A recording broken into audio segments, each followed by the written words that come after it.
বেশ কয়েকদিন আগে আমি যখন বাজারে গিয়েছিলাম, আমার শাশুড়ি মা কিছুক্ষণ পর আমাকে ফোন করে বলল, তুমি কত দূর আছো? আমি বললাম, এই তো হয়েই গেছে, আমি প্রায় চলেই এসেছি। চলো হয়ে গেছে, চলো তোমার গাড়ি নিয়ে বাড়ি চলো এবার। তারপর আমি ব্যাকগ্রাউন্ডে যে কথাটা শুনতে পেলাম সেটা ছিল আমার ছেলের। আমার ছেলে বলছিল, ও মা চলে এসছে, ও আচ্ছা।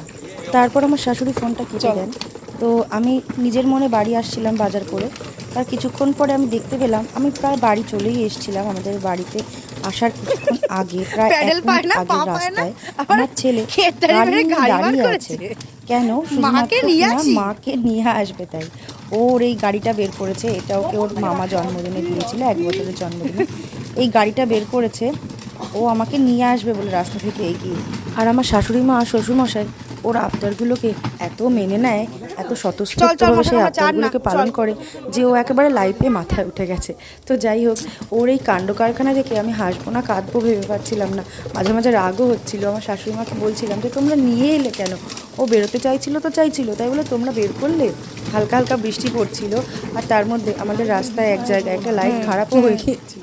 সেই রকম অবস্থায় আমি ওকে দেখে মানে অবাক অবাক তো হয়েছি, তার থেকে বেশি রাগ হয়েছিল, কিন্তু হাসিও পাচ্ছিল সেই সঙ্গে। এরপর পুরো রাস্তাটা কিন্তু ও আমাকে এগিয়ে নিয়েই এসেছিল। আর না, তার এই গাড়ি সাথে ছিল বিছানায় তোলা আমার যাবে না। শ্বশুরমশাই, রাস্তার যে থেকে ঘুরে গাড়িটা এসছে নিয়ে গাড়ি। ওকে ধরে সাথে সাথে এগোচ্ছিল।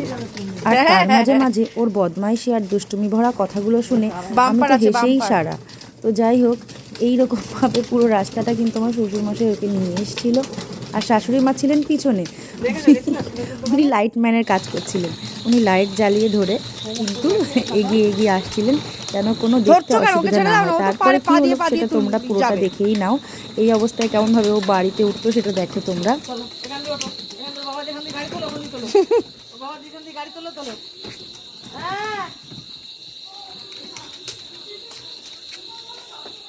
চলো চলে আসো,